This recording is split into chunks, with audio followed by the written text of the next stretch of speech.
નમસ્કાર ફ્રેન્ડ, શું તમે પણ આ 5 ભૂલો તો નથી કરી રહ્યા ને?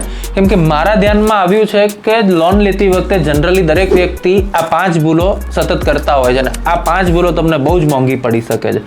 ફ્રેન્ડ્સ, જ્યારે પણ લોન લેવા તમે નીકળો છો ત્યારે વ્યાજનો દર શું તમે ચેક કરો છો કે દરેક બેંકમાં શું વ્યાજ દર છે અને મને શું મળી રહ્યો છે?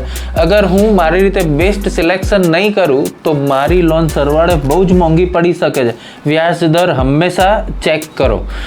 2 નંબરનો પોઈન્ટ હોય છે, દરેકને મગજમાં એવું ચાલતું હોય કે હું બહુ જ લાંબા ગાળાની લોનો લઉં. લાંબા ગાળાની જેટલી લાંબા ગાળા માટે લોન લેશો તમે, લોન ટેન્યોર જેટલો હાયર રાખશો એટલું જ વ્યાજ તમારે વધુ ભરવું પડશે. કોશિશ કરો કે તમે ઓછામાં ઓછા ટેન્યોરની અને વધુમાં વધુ હપ્તો ભરીને લોન વહેલી પતાવી શકો. અધરવાઇઝ થશે શું મિત્રો, બહુ જ વ્યાજ તમારે ભરવું પડશે. ભૂલ નંબર 3, પ્રોસેસિંગ ફીસ ઉપર આપણું ધ્યાન નથી હોતું. દરેક બેંકોની અલગ અલગ પ્રોસેસિંગ ચાર્જીસ હોય છે. કમ્પેર કરો અને બાર્ગેન કરો. અગર બાર્ગેન કરશો, પોસિબલ છે કે થોડું તમારું પ્રોસેસિંગ ફીસ બી ડિસ્કાઉન્ટ થઈ જાય. તો અગર આપણે નથી ધ્યાન આપી રહ્યા પ્રોસેસિંગ ફીસમાં, સરવાળે તમારી લોન ખૂબ મોંઘી પડી શકે છે. 4 નંબરની ભૂલમાં લોકો શું કરે છે, આખા ટેન્યોર દરમિયાન લોનમાં એક પણ રૂપિયો એક્સ્ટ્રા રીપેમેન્ટ નથી કરતા અને હપ્તો ભર્યા કરે છે. અને પછી મારી પાસે લગભગ અઠવાડિયામાં એકાદ ફોન આવતો હોય કે મારી લોનમાં પ્રિન્સિપલ 1 રૂપિયો ઓછો જ નથી થતું વિરલભાઈ, શું કરું? ફ્રેન્ડ્સ, એની અંદર રીપેમેન્ટ એડિશનલ ભર્યા કરો. ઇન્ટરેસ્ટ કેવી રીતે કેલ્ક્યુલેશન થાય છે એના માટે મારી પાછળની રીલ છે, એક વખત તમે ચેક કરજો.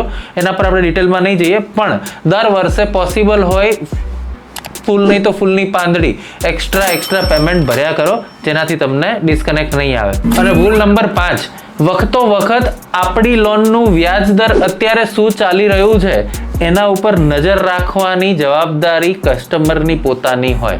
તો હંમેશા ચેક કરતા રહો કે મારું વ્યાજ અચાનકથી વધી તો નથી ગયું ને, કેમ કે ગવર્મેન્ટ સમયે વ્યાજ દરમાં વધઘટ કર્યા કરતી હોય છે. એ રિવ્યૂ કરશો તો પોસિબલ છે કે તમે તમારા વ્યાજ ઉપર કંટ્રોલ બી કરી શકશો અને બેંકને જઈને કહી શકશો કે મારું વ્યાજ દર તમે ઘટાડી આપો. નોર્મલ ફીસ એ લોકો પે કરવાની હોય છે. પણ આ 5 ભૂલ તમે ના કરતા. અગર આવી ઇન્ફોર્મેટિવ વિડીયોઝ તમારે જોવા હોય તો પ્લીઝ મારી ચેનલને લાઈક, સબસ્ક્રાઈબ અને ફોલો કરજો. Thank you.